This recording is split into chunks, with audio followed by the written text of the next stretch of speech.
thank you all for being here. We really appreciate you taking the time to come and listen to us and hear what we're all experiencing as a horse community. And everyone from the horse community, thank you all for being here on Zoom and in person, and everybody who wanted to be here but couldn't for any reason. This is a pretty scary time, I think, for a lot of the horse community, and it's tempting to hide from that, to hide from the things that are terrifying, to be honest, for people who make their living this way and whose livelihoods are tied up in this. But I appreciate all of you, and Bryn and Commissioner Zula is the one who is instrumental in bringing all this together for us. Because if we hide from it, we can't fix it. We need to bring everything out into the light, as scary as it is, so that we can find solutions. How I got involved in all of this is a very long story, but it does help to explain and lay out everything that's on that sheet for you. I'll do my best to keep it as brief as possible. We, in 2020, had issues with a neighbor that were unrelated to my business. They were about a property line dispute. When I got our survey so I could put up a fence on our property line, it was discovered that the property line was 15 feet closer to the neighbor's house. So they were very upset, and when we put up a fence, they were further upset, and so they started complaining about us to code enforcement for many, many different things. So we were first investigated in October of 2020. No violations were found. Neighbors were alerted that no violations were found. In that report, which is one of those first bullet points, the precedent for the code, the interpretation of the code, was that horses that belong to your family or your friends that were not there for you to make money off of were allowed on your property as a private use of your property. And that I have an official written report that agrees with that from October of 2020. In December of 2020, apparently our neighbors had refused to stop complaining, so we were investigated again. In December of 2020, again, no violations were found. However, the code enforcement officer let me know that the person in planning who was in charge of code enforcement was planning to change the interpretation of boarding horses to be any horse on your property that doesn't belong to the property owner. So any horse on your property that didn't belong to the property owner was now considered there for commercial purpose, which meant if you had your grown kids' children on your property, you were expected to get a business license. We did have someone in that situation email planning and ask, okay, I have my 4 horses on my parents' property. Does that mean my parents need a business license? And the answer from planning was yes, your parents need a business license and they need a special use permit. So the reinterpretation of the code and therefore the change in enforcement that it created was drastically different than what had been occurring in 2010 and 2020. To be clear, there's been some confusion in the horse community that these regulations are new. They are not necessarily new. Again, it was a reinterpretation, not a changing of the code, but it was a reinterpretation of the code. The requirement to have a special use permit has been in place since 2010.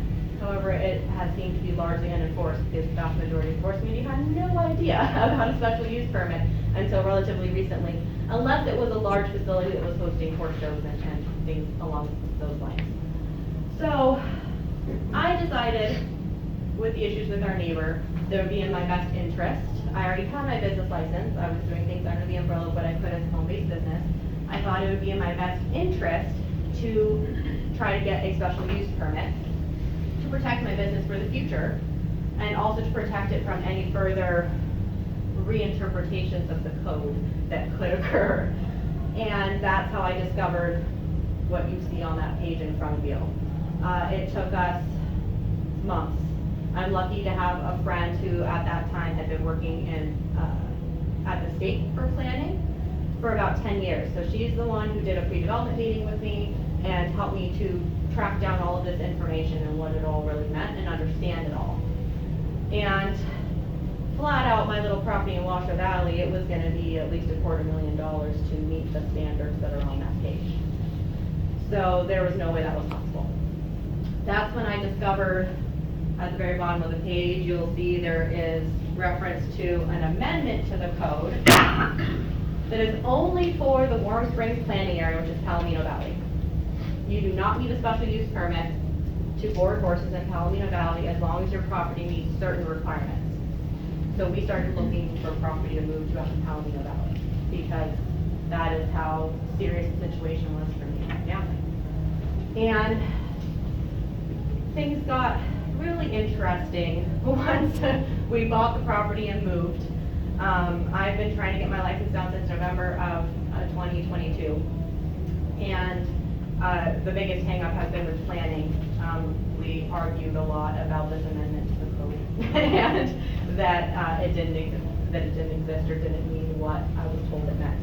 So that is behind us, and we are progressing forward through the back part of the page, or the back page. So the front page is primarily county issues. There are issues that you will be held to for your special use permit through planning, whereas the back part gets a lot more complicated because that is where the state may get involved. So for example, fire has a lot of state involvement in it, health has a lot of state involvement in it, and water rights is a big one. So those are things that the representatives here don't necessarily have control over, but that I wanted to bring to the horse meeting's attention, and potentially the attention as well. Pop in real quick, sorry, I know the chat part is me.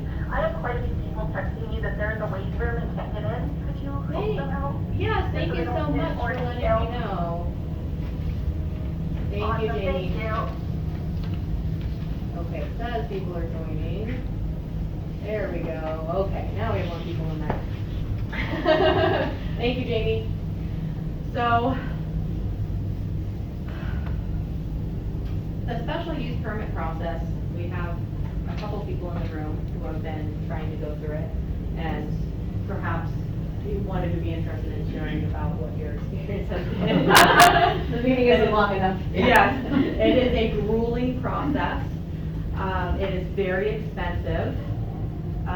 The application fee alone is $3,700, as well as all the plans, the site plans that you need in order to even submit your application in the first place. For our project in Washoe Valley, I was estimated $30,000 just for our plans because of all the changes we were going to have to make to our property. So it is not for the faint of heart, and it isn't something that is attainable for the vast majority of small or even large horse business owners. Yeah. And Heather, go on in. Couple spots left.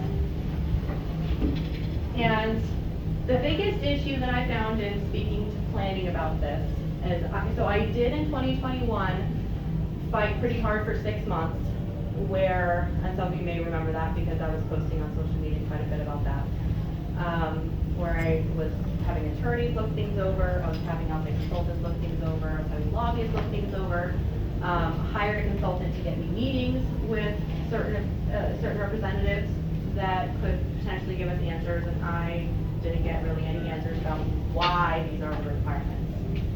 And that's what I really want to know is, why is this seen as being pertinent, relevant to horse businesses? The break off at 3 horses, that all of a sudden once 3 horses are on your property that don't belong to the property owner, becoming a commercial use is something that confuses me and that I disagree with as a horse property owner, especially when you're living out in rural areas. It's hard for me to understand how 3 visits to the property per day for seeing the horse or whatever it is equitable to a storefront. Because at the end of the day, that is the biggest challenge. Sorry, can you read how this is?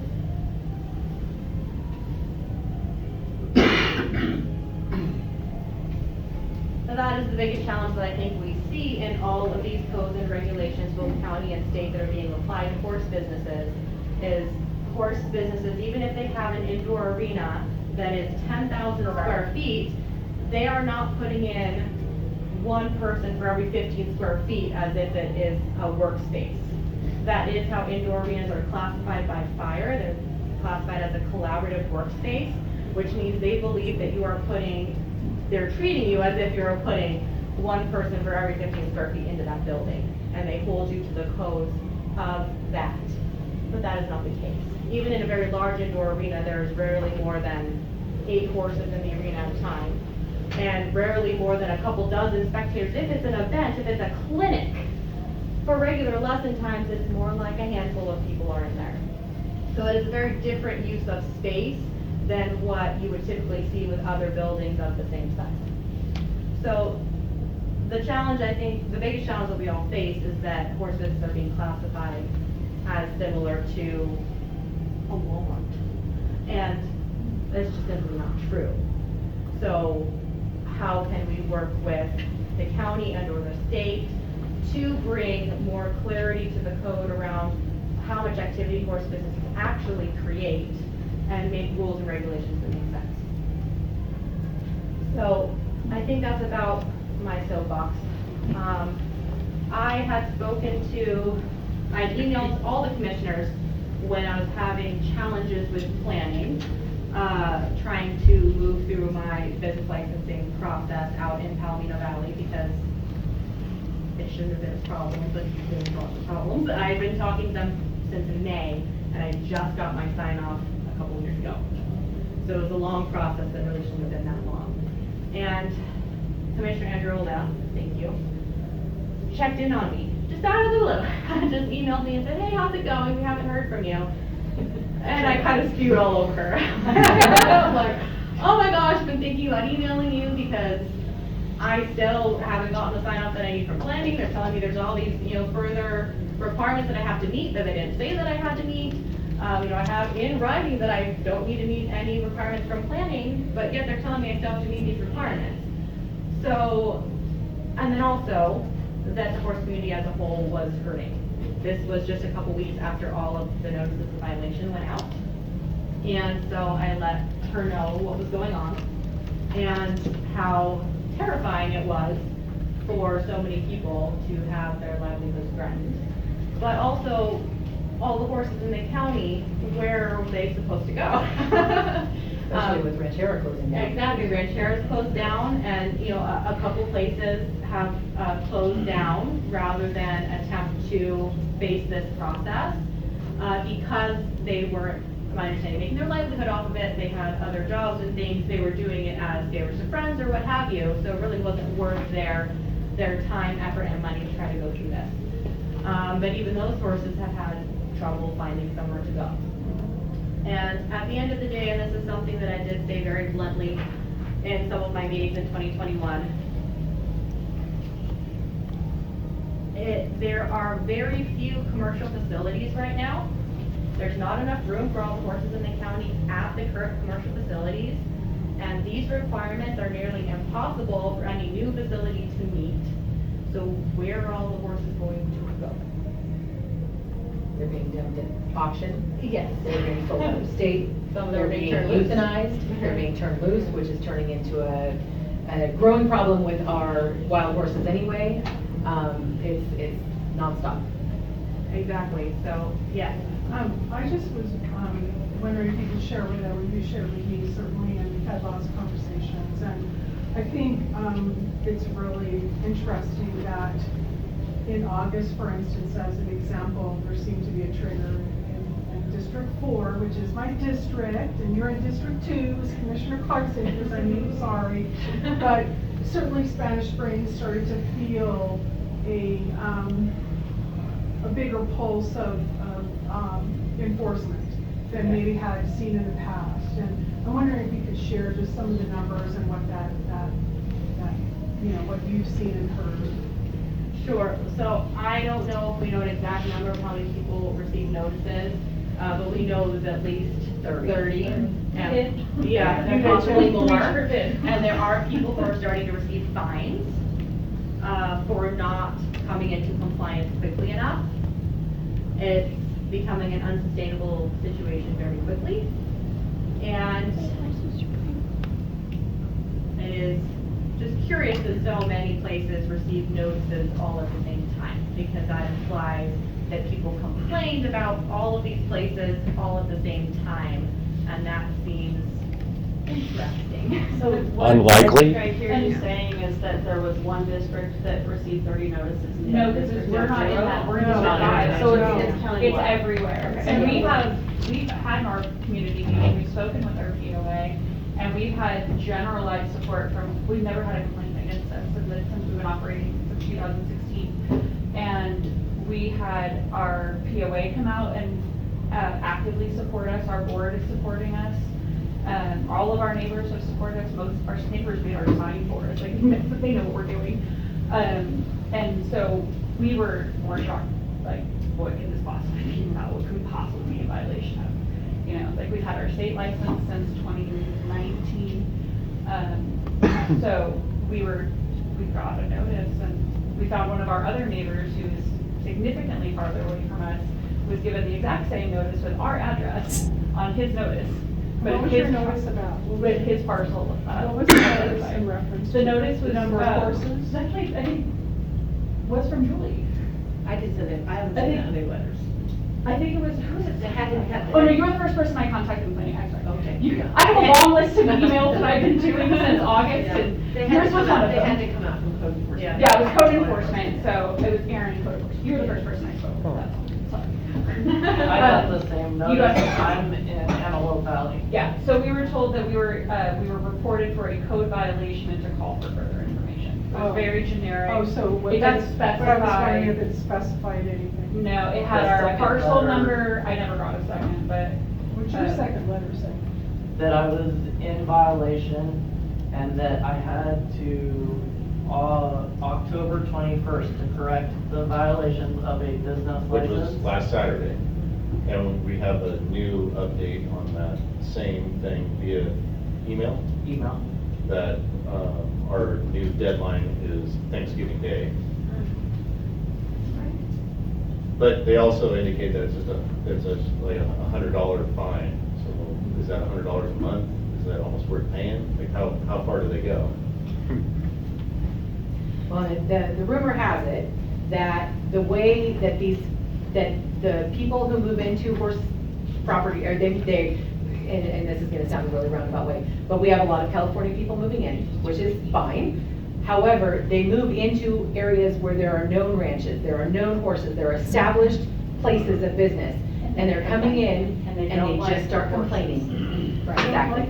Well, And that's all it takes is one complaint Right. that triggers the code enforcement. And that's what I was So, told by code yes. enforcement. Yeah. We called. Right. It took one But just complaint. throwing this out there too, we got barraged by a bunch of like email, like, oh, you guys are a great business, things like that, and I'm sure, I don't know if anybody else has been like that, I think that was kind of a bait thing too. I don't know how that could play into something like that too. And then, You mean anonymous emails? Just- Well, No, it was- letters in the mail, just like, oh, you're Washoe County, you're one of the horse, the top horse training places here and there, things like that. And it's like, What? well, who the heck is saying this?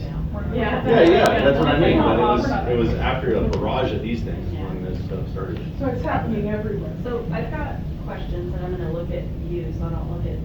Can I say one thing first before I lose it? So now that we brought up neighbors, I'd say that is probably the hardest part of a special use permit being required for a horse business is one neighbor One day. can Yeah. block your license. And so in my case, with my neighbor that I already knew, didn't like us, had nothing to do with my business, they have horses.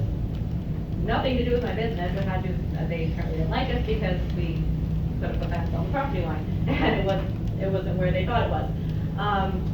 That one neighbor could block me from doing anything.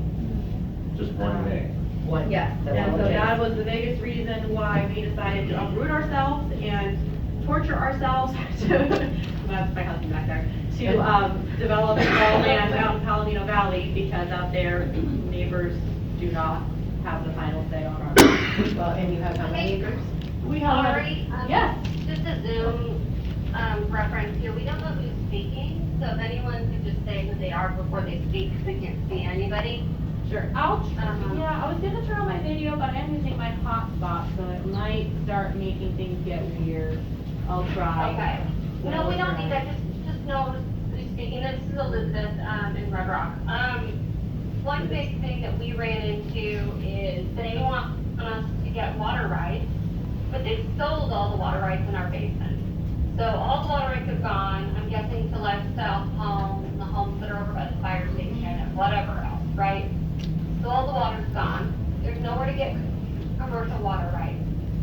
We don't even use the third of our water that we own. That's the biggest thing holding us back. I run a nonprofit for veterans at my place. They want us to get separate commercial water rights for that. So the same horses that are my personally owned pets need to get water rights to be lesson horses, water rights to be nonprofit working horses.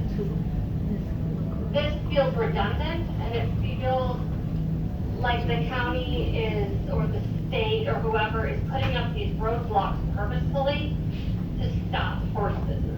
This feels like an anti-horse state, which is supposed to be a pro-horse state. We're the rodeo state, right? We're supposed to be, very friendly to these kind of businesses. And when I went into the county, I was told that horse businesses are a deterrent for new neighbors, that we are a distraction, that we have too much traffic, that we smell bad, and that's why they don't want us to be here.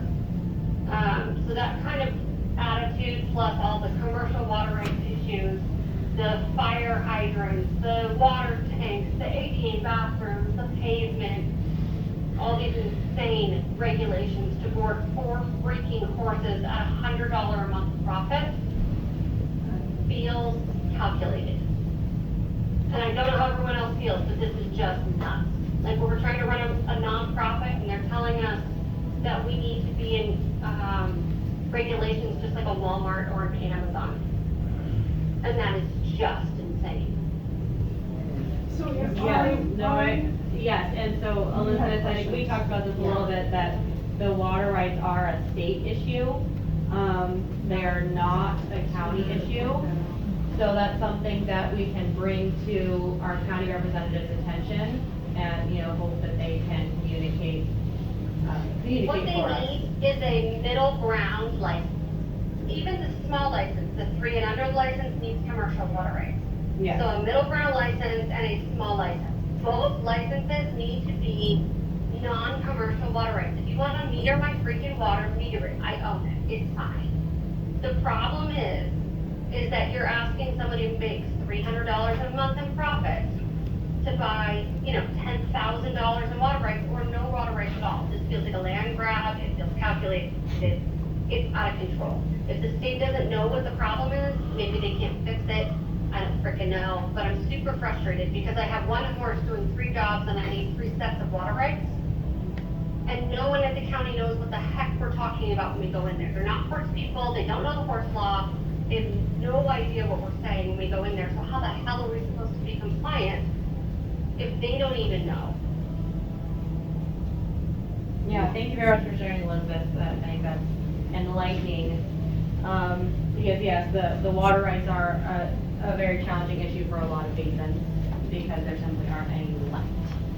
And so how is someone supposed to get their business license if they literally cannot get one of the things required? So I have a couple questions for you. Yeah. I'm Heather Manzo, and I am a city planner by trade, but that's not why I'm here. I'm here because I'm a county resident and in equestrian, and I care about how this affects me, as well as everybody on up to the large commercial barns. So, my first question for you, Ari, so you said fire, and I get some of these regulations, it doesn't matter which jurisdiction you're in, they're gonna apply to a 5,000 plus square foot building. But is it a county fire department, or is it, they don't have one, so you have to go through the state fire marshal? So a lot of the fire issues, my understanding is they are county. Okay.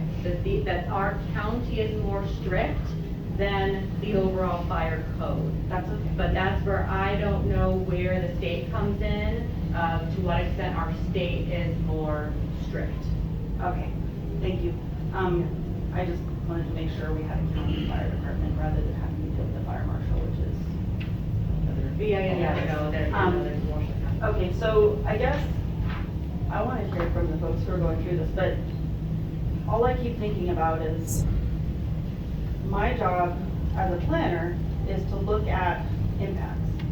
And if there's an unlimited number of horses for a resident who owns the property, then what is the impact that we, especially as small business people like yourself and like the yard days, what is the difference in impact between a primary resident that has 20 horses on an acre of property versus someone running a business doing the same thing? Those horses aren't any different.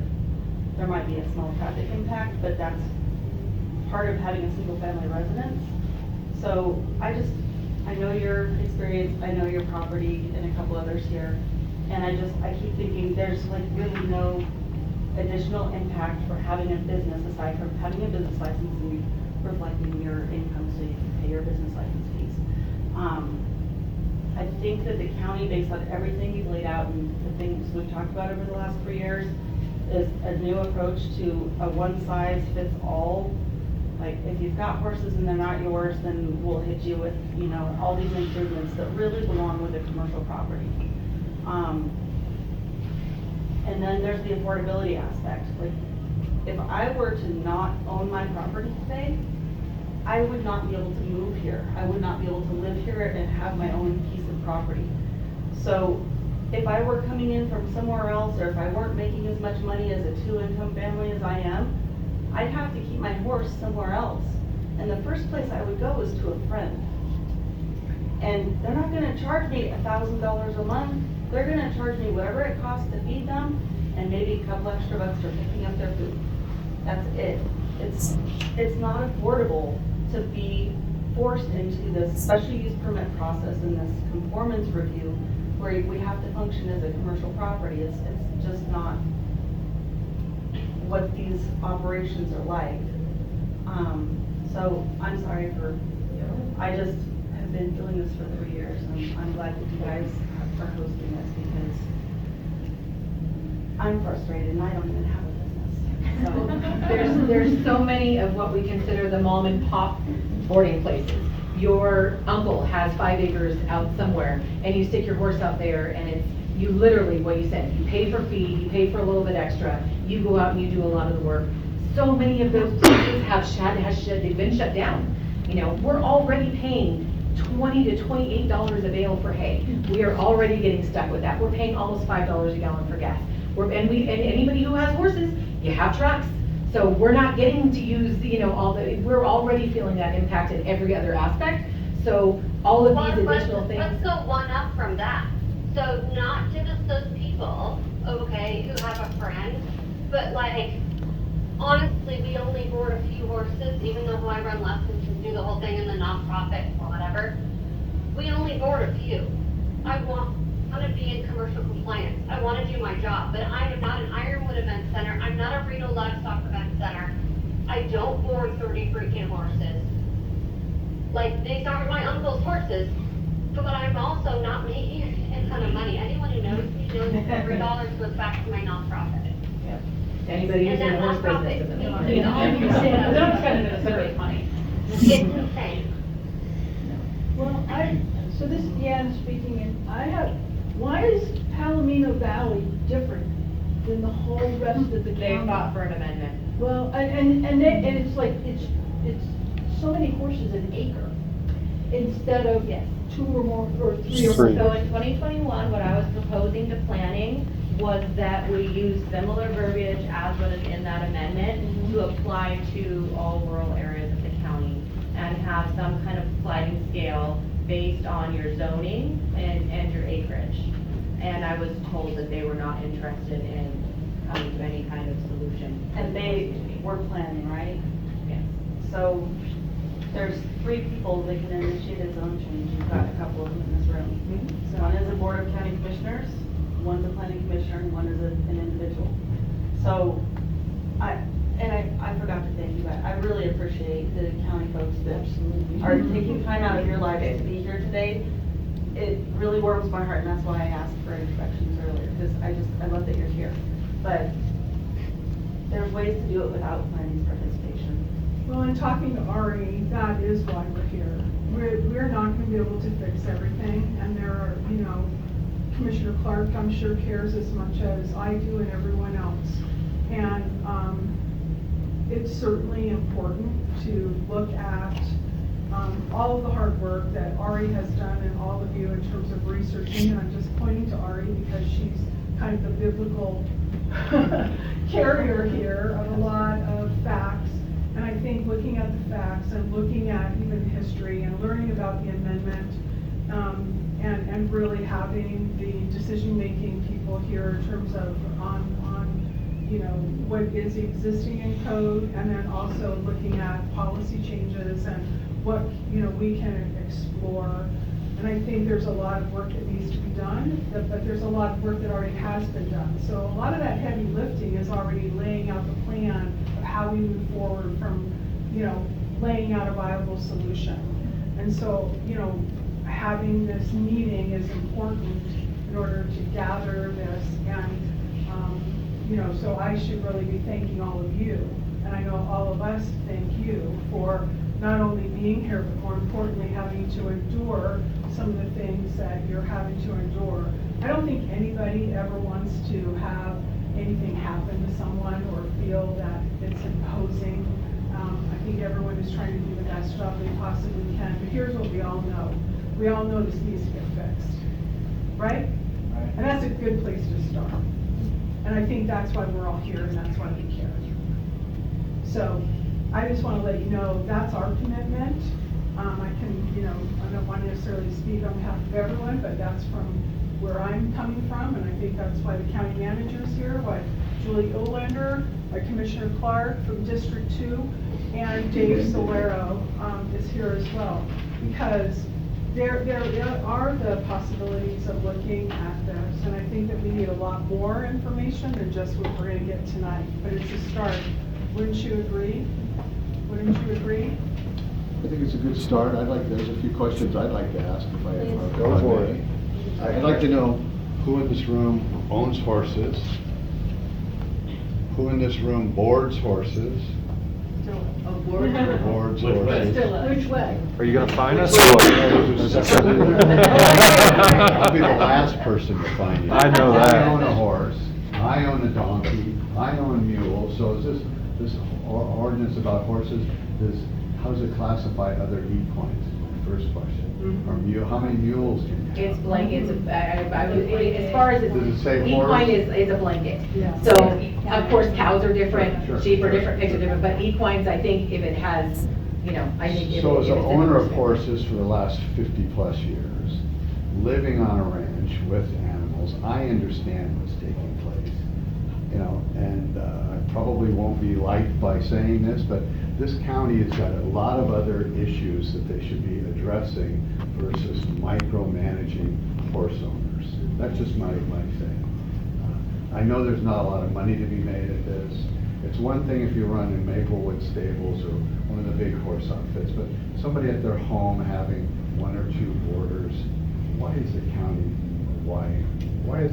nosing around there? They need to stay in their own lane. That's from a county commissioner, so I'll be an advocate for you. The other thing is, maybe we should have a citizens advisory board of horse owners. Yes. Okay, because I don't know how many folks in the planning department or how many other commissioners actually own and understand and realize what takes place with a horse.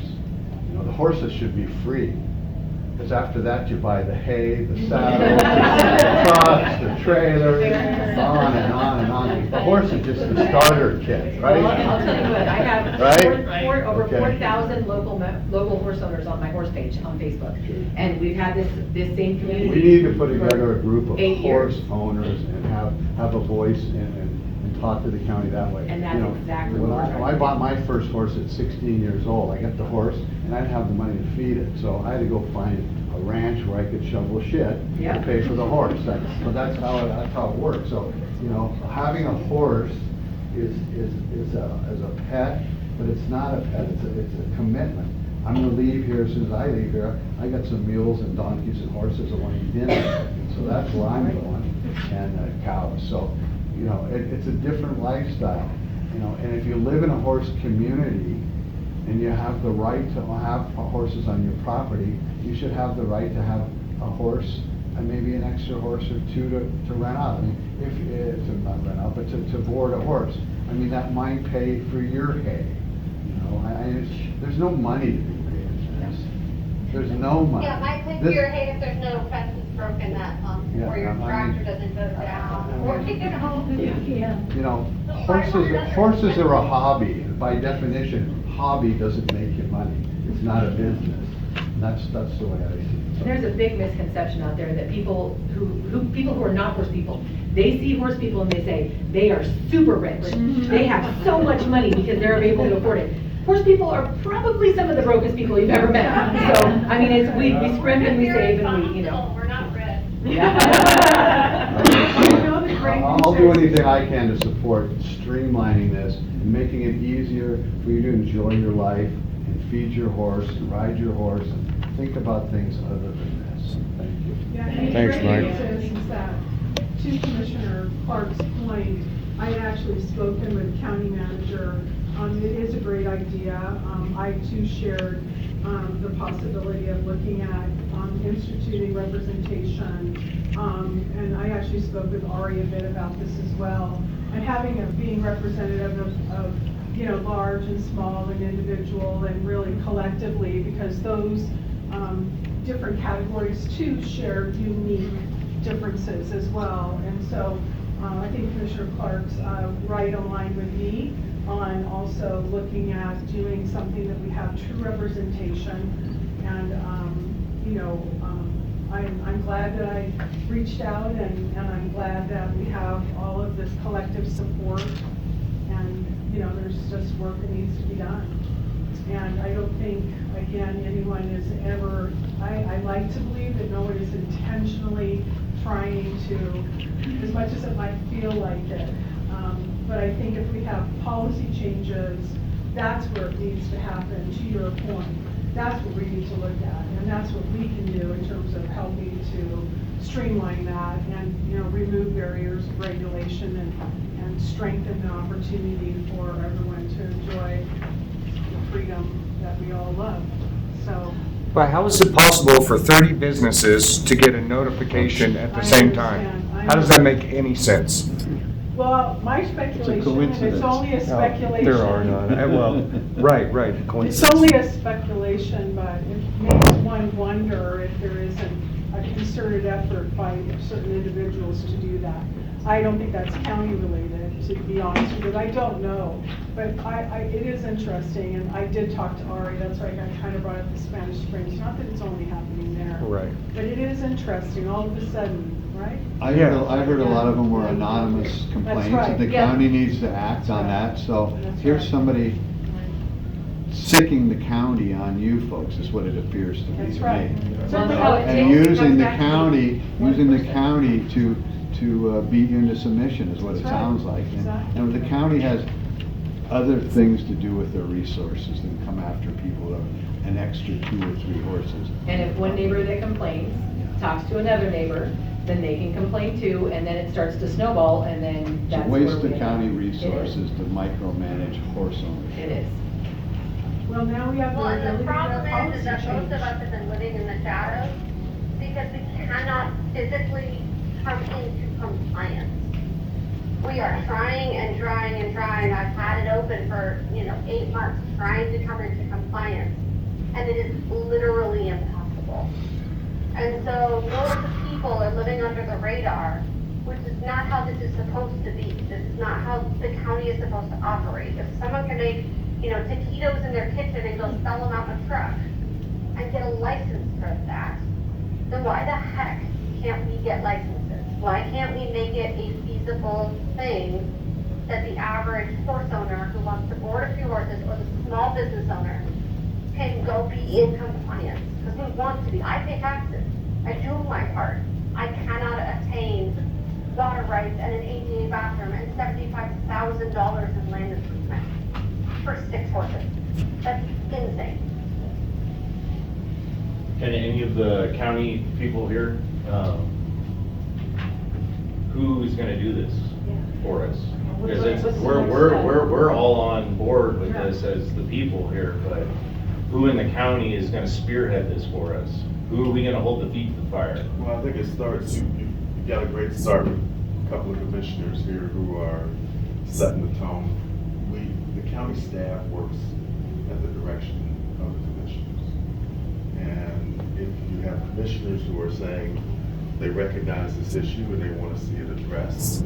They want to form a citizens advisory committee if that's the solution we want to pursue, so that there's representation on what the fixes are, and that's how it happens. Right, so who's gonna be that person? And if you have a I'll list take of that.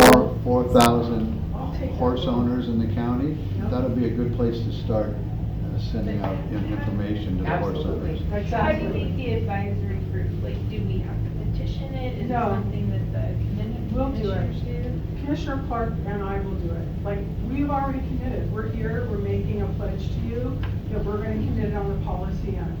I think the commitment that you're not hearing about is also Dave Solero and Julie Olander as well, along with the advice of the county manager in terms of even looking at some of the existing code and doing some of the heavy lifting on that as well, so we can make this not be a long process. And I think, in fairness, I don't want to speak for either one of them, but I know I've had conversations with Dave about it. So I don't know if you want to add to any of that? I mean, part of it is, what is it that you would like to see? Because, what you're seeing in the code right now is what, the policy of the board is. And so that's what's being enforced. If there's something that you want changed, it would be really nice if you would provide that to us. Because what would happen is, someone like Julie is gonna end up with this request to change the code to be more horse friendly. And we're gonna take a stab at it, and then you're all gonna hate it. So if you had some suggestions on I what like it from my is. personal We experience. would say to just say, hell with it, we don't want any more. And the closer we get to that, the better. Right, yeah, We absolutely. represent all That's why you residents need a of group Washoe of County. people. Exactly. You need the ones who have their uncle's horse. You Exactly. need the small business owners. That's And right. you need the large business owners. That's right. And you need the people who board at their facilities, and they need to be on an advisory committee to come to you guys, to come to our representatives with the knowledge that they don't have, so we can provide it. So I've got a question for you. So the county board can create an ad hoc committee to be under the umbrella of the county so that we November as 14th. residents don't need to form an organization? Because forming an organization is a whole other layer of hassle. And, to Mr. Solero's point, like, as a planner, we can't work off of a That's blank right. sheet. So bringing forward a code amendment, the language that needs to change to them so they can work off of a working I was document is told really from the what's planning needed. manager in 2021 that I was welcome to submit verbiage for $4,000. They would review it, but it would not get anywhere. That might be, but like I said, there's 3 people that can initiate that change, and the county commissioners are one of those people. And that's why originally, and looking at this and speaking with Ari, a while ago, and that's why we're here today, is because we have the ability, I called it a working group, you can call it a CAB, you can call it whatever you want to call the title. But the fact is, we need to have representation from the various groups. We need to have, if you will, Dave and Julie and others sit down, and we need to look at what we can do, other than, that would be easy to just tear it all up, but we do need to look at it and then try and get that streamlined as quick as possible. And I see it this way. I see it as there's things that can be done like immediately, then there's things that can be done in time, there's logical phases. things to take That's out of right, it. that's right. And so I see it as being like that. Like, we're you being know? required to pave a parking lot, we Right. live on a private dirt road. Right. A non-county It's just maintained greedy. dirt road, Yeah. they want me to pave a parking lot. And you know what I'd really like to see, and I might get in big trouble for saying this, and I'm just saying what I'd like to see, is a suspension immediately of everything. A suspension right now. Yeah. I might get in trouble for saying this in terms of, I feel there's too much work that needs to be done. We have a lot that Ari has put together and many of you. I think we put a suspension on everything right now. We get the working group going as quick as possible. We look at what can be done as immediately, and there might be, to be honest with you, and there might be some things that are beyond our control because they're state regulated. There might be some complications on the fire end, Public so. water system is another big The project. that county Yeah, does in the not have water control end, over. but I say that we should, I think we should put a suspension on this until we have some answers and clarity. I don't know, I don't know. I don't know if we can do that or I'd not. like to emphasize that a suspension should be put into place as soon as possible, because this is going to become a crisis issue for the county if they don't. The reason why I want to reflect on that is because people ask the question, where are the horses going to go? I know. Well, when people turn out these horses, they're going to wind up at the Washoe County Regional Animal Shelter. And that could be in the hundreds, if not thousands of horses if something isn't done fast. Thank you. So on November 14th, is that an agenda day? That's the date of our next meeting. Okay. And so, you know, there's folks that are here that we can put it on the agenda and not have to wait to request for it to be on the agenda and then wait, put it on the agenda. In the meantime, I'm sure Commissioner Clark is committed, as I am. We're gonna do whatever we can to, in my opinion, suspend this for now. I'm not an attorney, you know, there's legal that has to be involved, but I think we should suspend it. That's where I feel How right does that now. help the business owners though that are trying to get their licensing with this? Well, I'm talking about suspending like the fines and the notices and that kind of thing. Basically, And the this- enforcement. all the Breathe it. enforcement, this. Breathe it. It's kicking the can down the road Yeah. to amend the. To rewrite the whole At thing. least to put a pause, Right. hit the Right. pause button, and to, because it feels like there's something going on too. There's something else going on here, so put the pause button, and then have these parallel things working, we'll come up with a solution. You can only come up with a solution if you use the processes in place to do it, and to actually have the support, and you have it. We have the process, we know what needs to be done, and we put our sleeves up. And, you know, not everything may be perfect, and some things may take longer, and you probably know better than anyone. So You it's, know, mo- we can't change things for the state, for instance, there might be some compliance things that we'll just have to learn and discover. But I'm committed, I'm sure you already heard Commissioner Clark's committed, So in my- District 2. my comment about Citizens Advisory Board or some type of a working group. That's right. When we have people that own horses and understand the situation versus people that don't own horses and trying to figure it out. It'd be like me writing the plumbing guy. I guarantee your toilet would never work. Nothing in your house would work.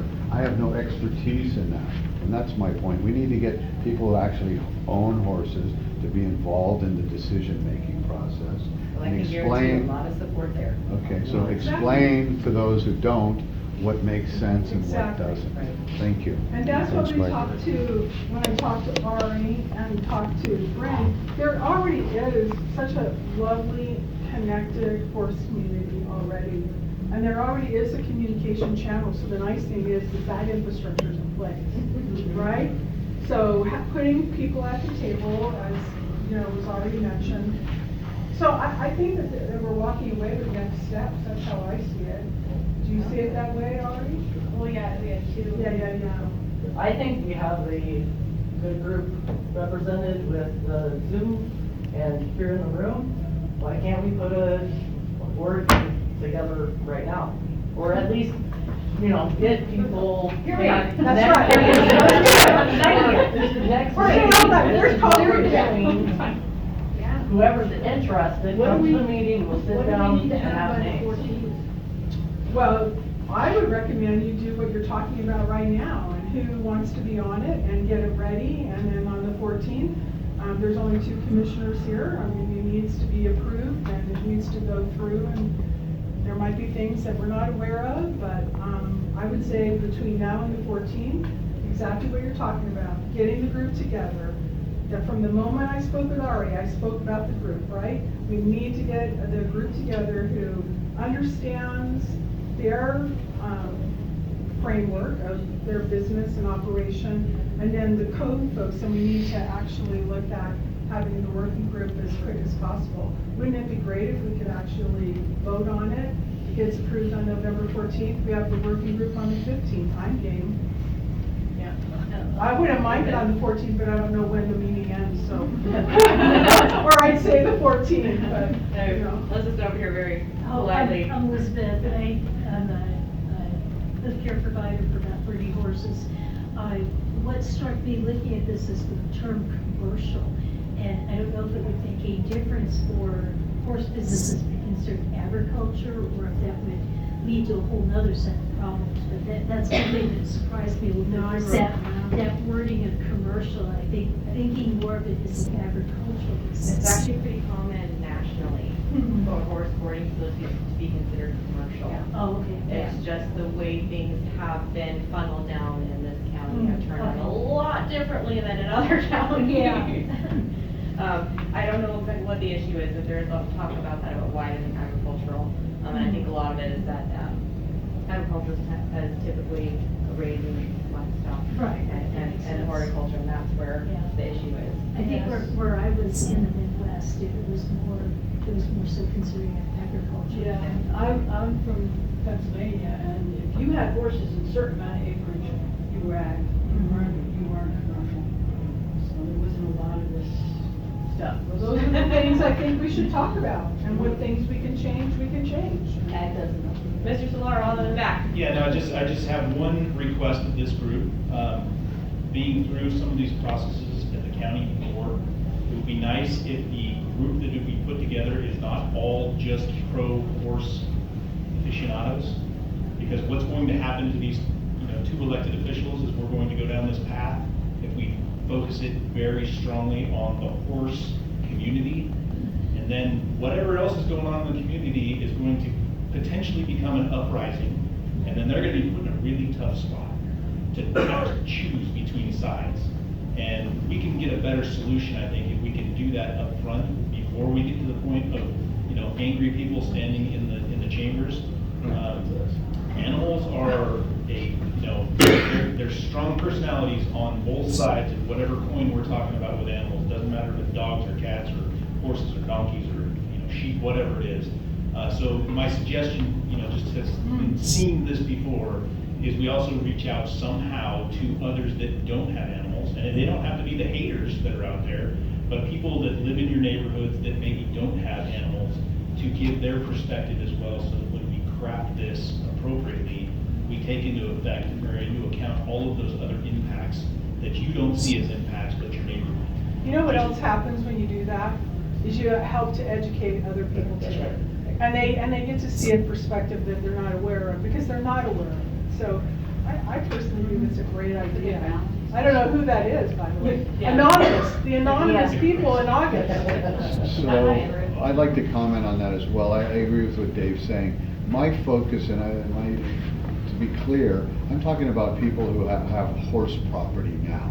I'm not talking about city lots. I'm not talking about people in a condo trying to put it in their patio. I'm talking about zoned for agricultural use, even though it's a residential property. I'm talking about property, and where I live, it's everybody in my subdivision is allowed to have horses.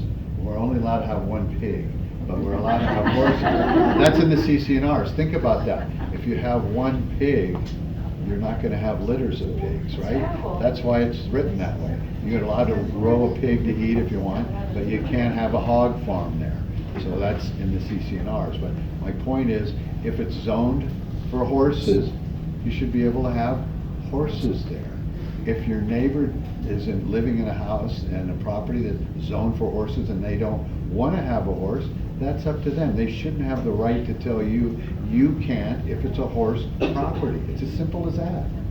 And that's the former assessor speaking. Zoned for horses, and I like the idea of horses are agricultural animals. They're not indoor pets, okay? Some people try and come off with, that's their security animal, and take it on the airplane. But that isn't what we're trying to do here. If you live in a horse area, you should be able to have horses. And Well, the if biggest you pay difference a yearly is license fee to our- the Department of Agriculture, There- right? And that's who we pay our $10 for our one horse, is the Department of Agriculture. You're talking about brand inspection? Yeah. Well, that's a different thing than. Yeah, the what I'm head talking tax, about. yeah. Brand- But it's agriculture. brand inspector I don't is pay that state- to Washoe County, I pay that to the state of agriculture. There's some work to be done. Why is it even the county's business? I agree. Like, seriously, why is it even their If we business? pay- No, we pay taxes. I mean, wouldn't the county want us to have don't they want our money? We'll pay you. Just, why isn't your business? Compliant, but they're making it No, I don't literally know. impossible to be compliant. Makes no sense. Streamline this and make it as easy as possible. But think that's to- the goal. To answer his question, your question, Yes, sir. I think it's clear there are counterbalancing interests, not the county, Yeah. who have a problem. So, but why isn't that counterbalancing interest coming at us? There are laws on the books. Okay. And they call us up and they say, Clara can't have that, because the laws on the books say she can't have it. Got it. And then what do? Do we say, we're not gonna enforce the law? No, I see it. That is the issue you're facing, so don't get it twisted. Well, and the laws are That also the county is kind of trying to vague. get you to So do when you something run else. into like. And then Well- we've also got Sparks and Reno. We've got Sparks and Reno. The county is only part of this. That's true. The county only administers part of this. We've got Reno and Sparks, so. There's other jurisdictions. Yeah. And I'm sorry, people on Zoom can't hear everyone talking, so that's why sometimes they start talking because they can't hear. So sorry, Elizabeth, what you're saying? Just that sometimes it overlaps, that, when you go into, we run a nonprofit, a lesson, a boarding, except for 4-H, for FFA, UNR, equestrian coach, they want me to have licenses for every single freaking one of these things. That's insane if the same horse has been used for 12 different things and I own it. And then they want me to have a license for that horse to be used in a nonprofit.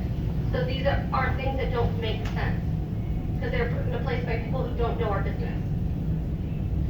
Exactly, and so to Heather's point and to Elizabeth's, we were in a very, very different situation than in 2021 when I was trying to fight this, because we have commissioners who are taking interest and who want to help us with this. That was not the case in 2021. I tried real hard. So I thank both of you very much for being here, and Commissioner Andreola, I appreciate you so much for checking on me and this all coming to be. So this meeting was gonna happen regardless. This meeting was supposed to be just an informational meeting for the horse community so that we could talk about all of these issues, because it is very complicated. It's not just, oh, this is the one rule, it's this is this rule, this is this rule, this is this rule, this is county, and this is state, and this is how they all come together to make a nearly impossible situation for horse businesses. But then Commissioner Andreola contacted me, and it turned into much more.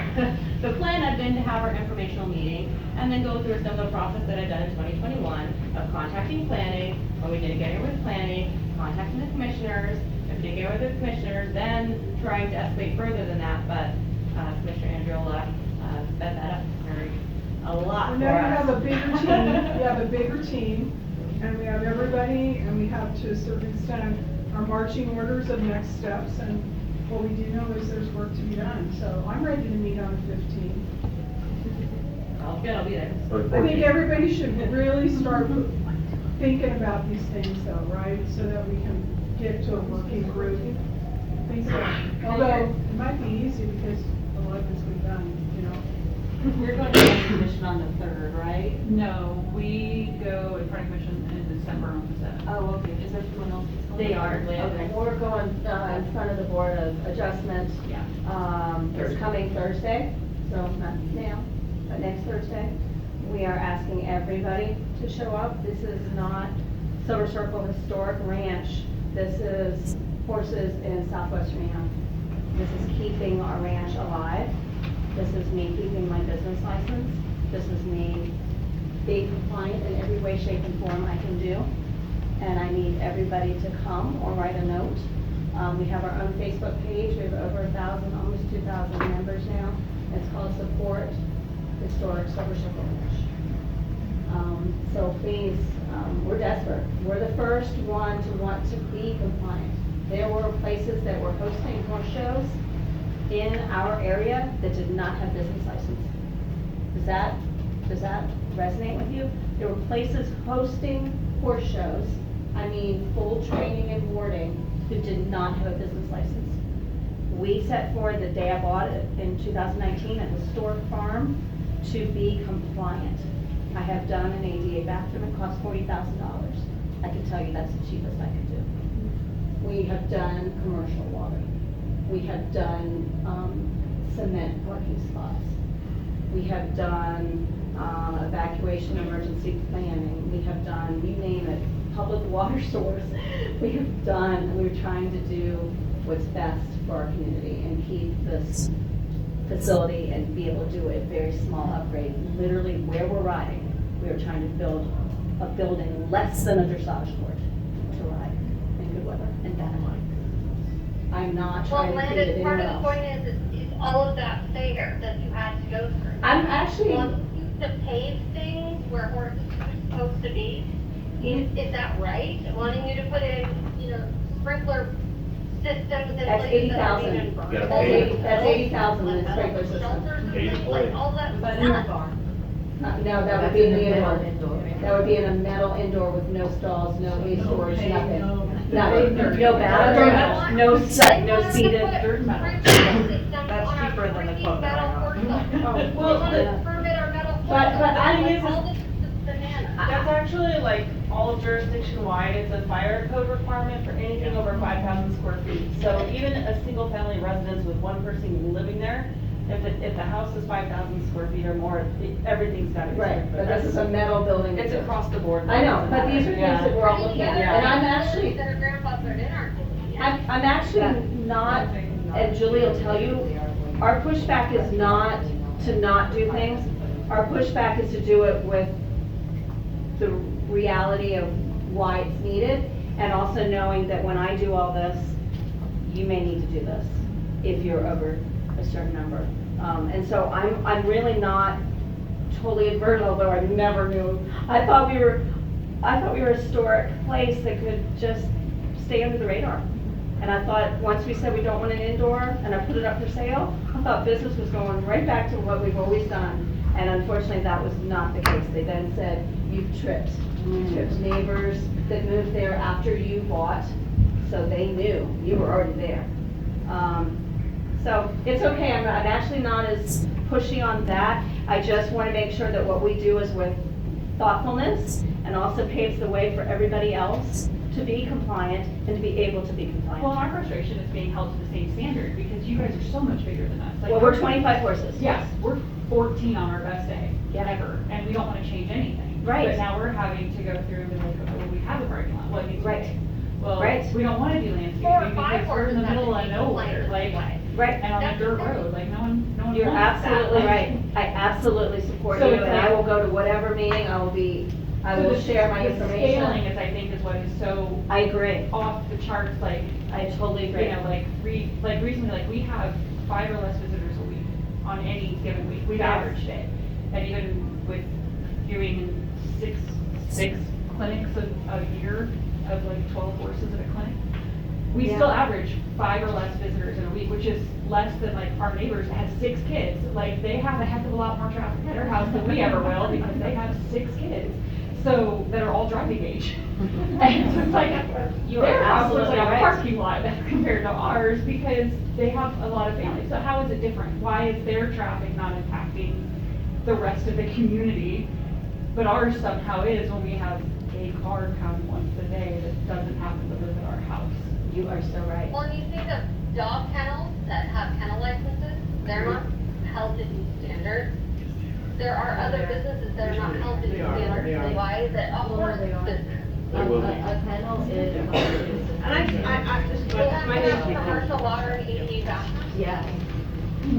No, I have a kennel license. I don't have to have an ADA bathroom and a commercial water license. That's nuts, no. We're gonna pretend you didn't say that. That's what I Could you mute yourself for a second? Julie, did you I leave? have 4 or 5 dogs who have an ADA bathroom. I just want to, for Landis' situation, and she knows I've tried to help her out as best I can, but Absolutely. the challenge in her situation is not what you're doing on your property, it is the surrounding neighborhood. And there is another woman who had the same problem off of Rhodes Road, and, I've talked to Landis about it. So the challenge, like Dave brought up, is really key for you folks, is to understand, is that you have a surrounding neighborhood that possibly does not want your stable there. And that's the reason a lot of you have gotten these notices. And that's the challenge that's going on. And so it is really going to be helpful if we can get people understanding that, when civil servant came in, I'd ridden my horse there before, I knew this stable, and, you know, I was surprised that there was the neighborhood outcry that there was, but it's significant, and she is not, you are not done yet. You Yeah, still well, have there's the same 15 neighbors. against, and there's over 500 in favor.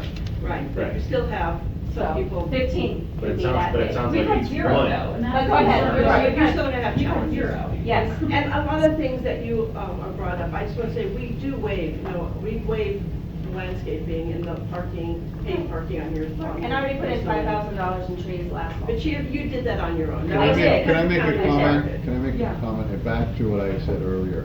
If it's zoned horse property, you should have a right to use your property as horse property. Now, what I don't like is when certain people who don't like horses, they don't want to go hire their own attorney, they want to sick the county on people. That's the issue. The county needs to get away from that, where we don't have to, if somebody wants to, everybody can sue anybody about anything they want to sue anybody about. Let them get some skin in the game and figure out how much it costs, and they'll find out, and then we don't have to be the police of people who don't like horses in a horse community. Well, just so you know, we are being sued. We are being sued by 3 neighbors that do not live near us. And they are suing to close down Silver Circle Ranch as a nuisance.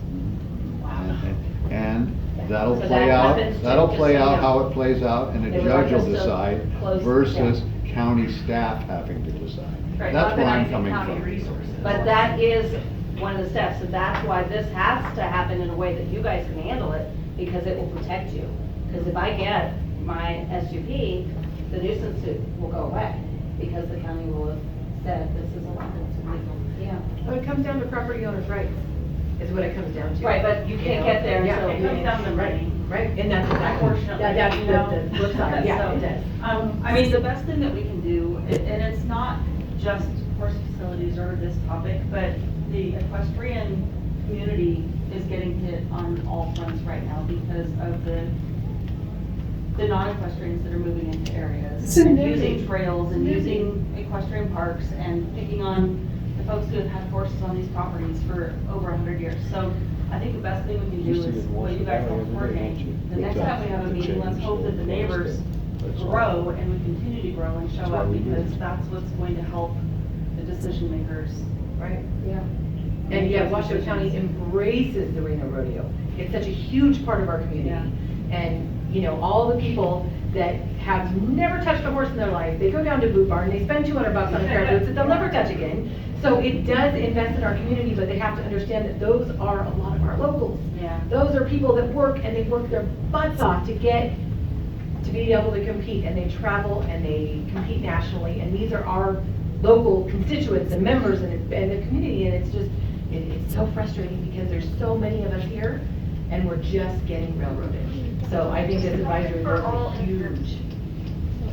All ages. This starts from when you're a child and grows with you. You start Thank you. Thank you. That's what Dave's recommending. I'll let you have her contact. Yeah, yeah. I don't think that's on Zoom or really being able to speak, My sorry.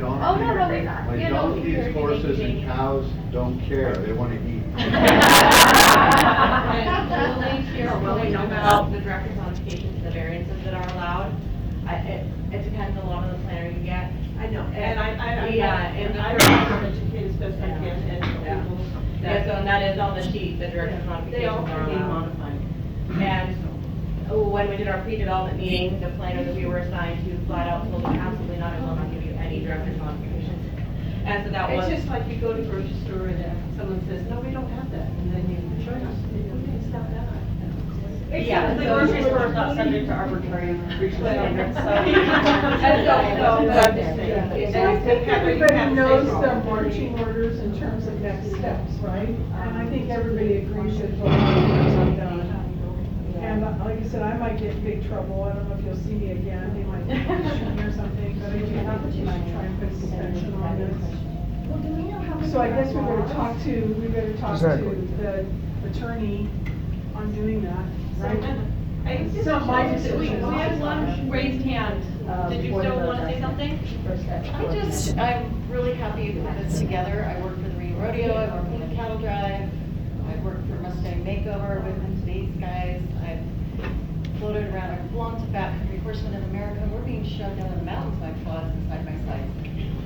It just burns me that we're being shoved out of our state, which is a cowboy state. The rodeo just got voted one of the best 5 large rodeos in America.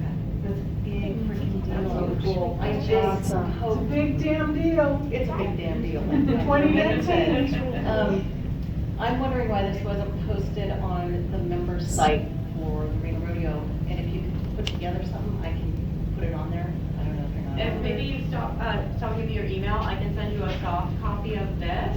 Okay. And that can be shared. Or a synopsis. Yeah, but you know what, Mari, you up. know I know you really well. Yeah. And I love where you're going with it, but I also think that we should think about what's realistic.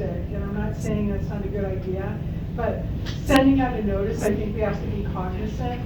Some of these folks have been talking about this, and so sending it out, and you know, I'm on that too. More of So I the think we meetings really coming need down to, the like, road. this is what Yeah. we're working on. This, I think we have to be cognizant of the messaging, not so it doesn't, so my phone doesn't ring, your phone, you know, like, I'm not saying that I don't let my phone ring, by the way. I think Ari's already proven that, I do call people back. But the reality is that I think we also have to think about who's the good representation of that. Because you can't have 500 people, and I don't mean to be disrespectful, I'm not trying to be exclusionary, but you do have to have almost internally within the horse community of who is the best representative, so that you don't, so you can get things done, because there's work. This is work, and you've already heard we're all willing to do it. So I'm not saying it's a bad idea, I just am cautioning on the messaging. So in that same situation. I know. And maybe there's an opportunity, I'm throwing out an idea, maybe there's an opportunity, and I know the county has a resource where you can provide feedback, and what is that called? You know, where you can do a survey, and, because I've done that. I can't remember the name of the application, Gracias or something, I don't know. The point is that we could send it out and get feedback, and also use that as a mechanism for something that maybe someone didn't think about, right? Because even though you might have great representation, but then like, oh, I didn't think about that. So I'm thinking that might be a great thing for like the rodeo and the horse community as a whole, to actually push that out and then get that information and use that within that working group to solicit feedback. What do you think about that? Let's just talk later. Okay, I'm talking later with Mari. I just had a question building on him, like he had said, because he said, if there's laws in place, you guys can go and say, well, we want this, and he's saying we can't usurp those laws, and that's what I heard what you said. So do we know which ones are laws, or which ones are just people complaining, or, I mean, is there a direct? I would suggest to you, the people that are complaining know what the ordinances are. And they're calling to say, my neighbor's violating the ordinance, can you come? They know, enforce?" yeah, they know more than we do. So they know how many are supposed to be. How high lights are supposed to be. There will They know. They know. This is definitely a, Yeah, Ari put all the code sections on there. so these are laws that he's saying. They're the ones that should encourage you. Yeah. So what is the next step we need to take to get an advisory board together? What steps do we need to take I as? think you need to think about who's going to be in this board to represent the horse community effectively. And I think I'm gonna talk to the county manager about what we can do to provide, like, we could put that link on your Facebook page and the rodeo or whomever.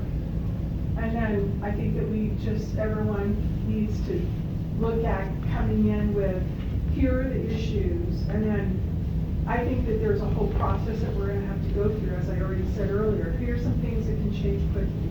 Here's some things that are next phase. Here's some things that, boy, that's gonna take a little bit of work, you know? or might even be out of the jurisdiction that you were referring to, right? Because it's out of the county. So I say the next steps are, think about what is a managed group. Do you want to have 50 people in a room? I don't know that that's an effective group. So I'm just throwing that out. I don't really want to give you a number because I don't think that it's appropriate for me to give you a number. But I do think you have to think about a managed group, and then also keeping the community updated too, you know, and so that fluidity is helpful, which is why I'm thinking of the link, so we can get things instead of missing something that somebody else brings up. Oh, yeah. So what is the next step? Find out who the representatives are. I think on November 14th, we can hopefully put in an agenda item, have it on the agenda, form the group, and Where is this November 14th and what our time? November 14th meeting is the commission meeting at 10 a.m. at the Chambers on 9th Street.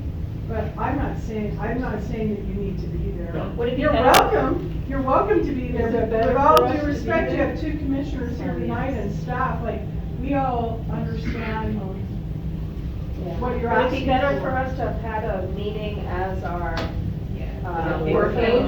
That's right. I would do some work. Send them that information I think before their meeting. for a citizens advisory committee, you need to have geographical representation. That's right. Yes. And so if we define there are, I don't know how many wards are there? There's 5 districts. 5 districts. So one minimum from each district, 2 I think from each district would be better. And then I think that the idea of having some people who are not, they still would need to be in those districts, but not be diehard horse people who already are involved in this. And I also think it'd be nice to have some idea of like what the commitment would be. Like I've been on advisory committees and we had round bag lunch with the superintendent once a month. And it was intentionally informal. This would need to be more formal. Yeah. This would be before the commission. The other thing, and hold on before you all groan, but nobody likes having HOAs, right? Nobody wants to be in an HOA. We have lived out of necessity twice in communities that had HOAs. I learned in the first one, the very best way to make an HOA work the way you want to is to get on the board. I would agree, yeah. And so this is I would a agree. similar version. That's We are right. creating a board that, you know, hopefully can have some effect because there are some things that are not changeable. That's But why in hope- some ways I didn't want to call it a citizens advisory. I'll have to talk to the county manager. Well, that may be You know a why. technical- I know exactly why. I really think it needs to be a Yeah. working group. And Okay. I think I need to understand more. I hate to do the I'm new, but I'm 6 months new. And so, I might be in a lot of trouble when I'm out of this. Well, no, I think that's But, a really valid you know, point, because like, in a school district where we were, I was on a bilingual advisory council of parents. That was in part compliance with Title V, I think, or anyhow, one of the education titles that dealt with providing bilingual education. So that had some real structure and some real confines, and it was a formal advisory board. So your point is well taken, and if we because want then to call it you're- something you're- different. you have to be compliant with open meeting law, there are certain things, there's Right. posting, there's this and that, and I'm not trying to skirt it, I'm not.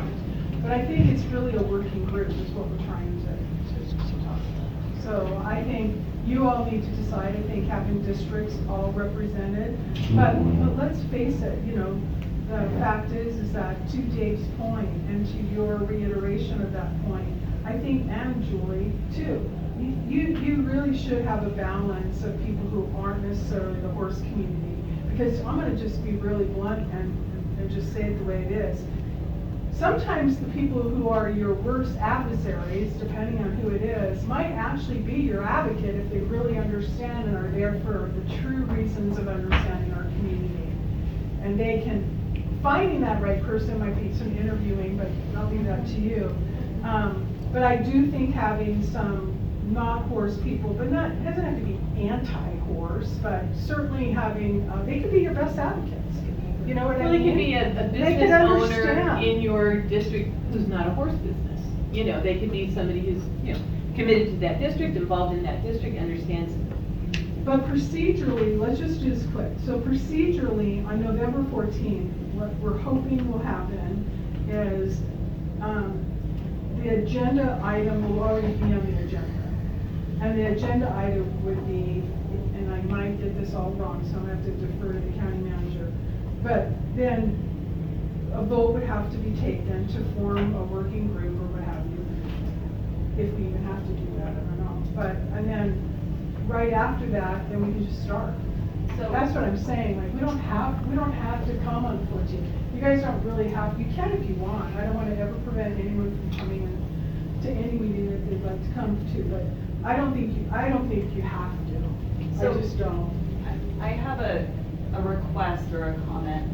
So I don't want to say moratorium, although it kind of feels like that because the code needs to change. Is it possible to get the language to have that discussion and take action on it on that agenda? I'd like on the 14th to have a suspension, but That's what I would like. I don't know that I'm going to use moratorium, I don't Right. know, but I know what you're saying. I Yeah. think we're saying the same thing, but I don't know. That's why I say you might not see me after this. I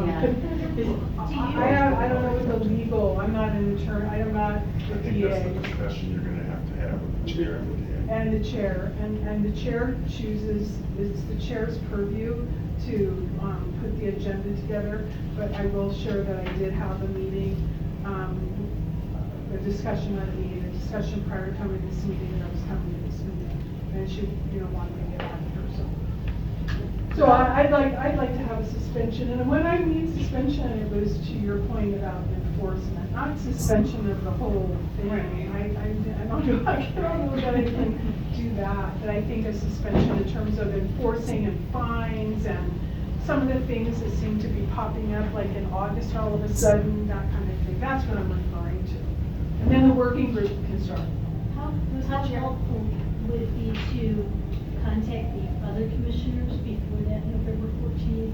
Could that be counterproductive? I think Do you have a it- recommendation how we can? I've messaged contact District us? 5, I have not replied yet, but I have already messaged her. I never want to prevent anyone from talking to any commissioner about anything that you like, to be honest with you. I think that the county manager, and if he wasn't here, I'd say the same way. I think the county manager does a great job keeping all the commissioners apprised of things that are going to be coming their way. But it's certainly not going to hurt for you to, the commissioners, for instance, you're welcome to do that. You're welcome to do that. All the commissioners are aware of this meeting and have the Zoom invite information, and they will be sent the fact sheet. Would you want to add anything on that? Nope, I think she's right. We made sure all of them had the information. Oh, brilliant. And you have to understand, the chair used to run a horse nonprofit.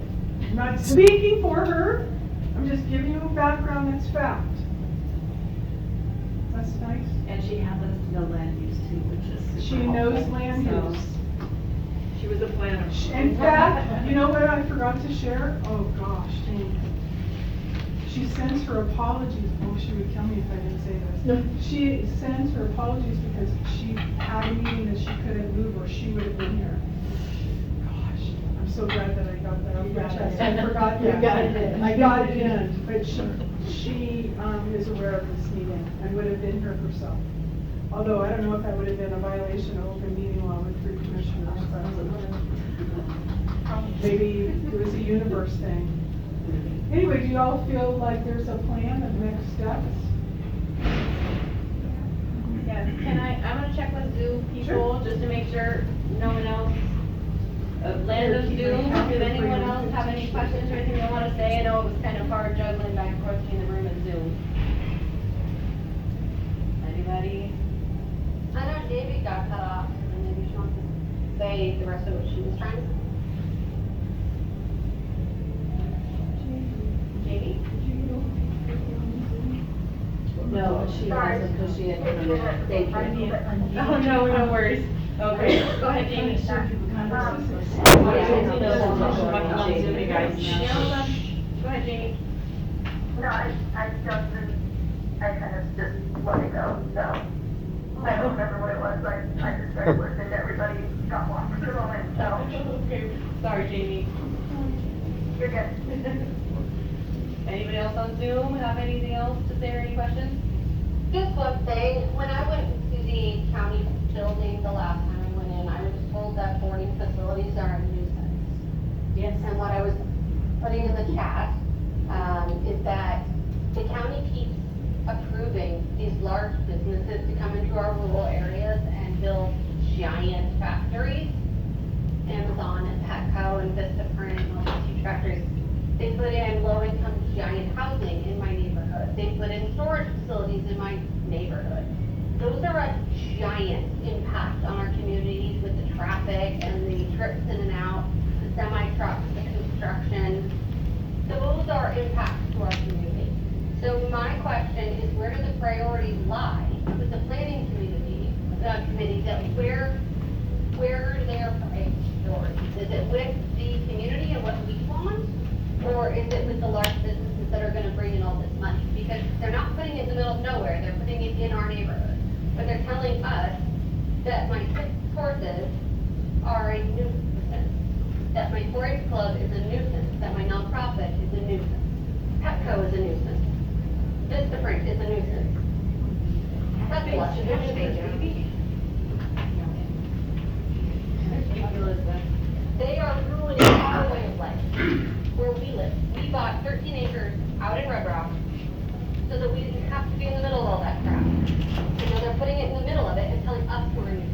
When we are providing a place for teenagers, for kids, for veterans to come and ride and enjoy their time and find a new sport and not be on the streets and not do drugs and not do all the things that teenagers and whatever do, and giving them a place to be. We are not the new. She used to apply to the planning commission now. To your point. Planned giant company building something, where are they getting their state water rights? Right? So why can't Liz get water rights if they're doing all this stuff that uses the public water? Right. Yeah, exactly. If you all want, on November 14th, there is a link, you can watch the meeting. So if you don't want to come down, you can, but it's more impactful if you show up. You can. Can you speak from the link?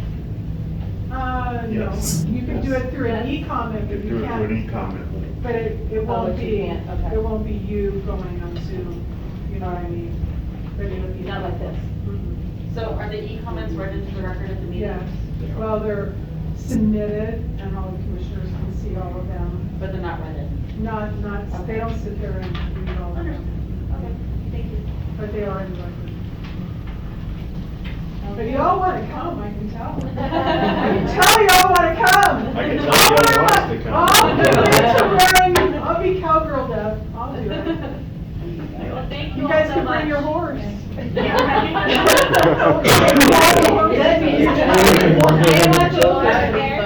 appropriate you and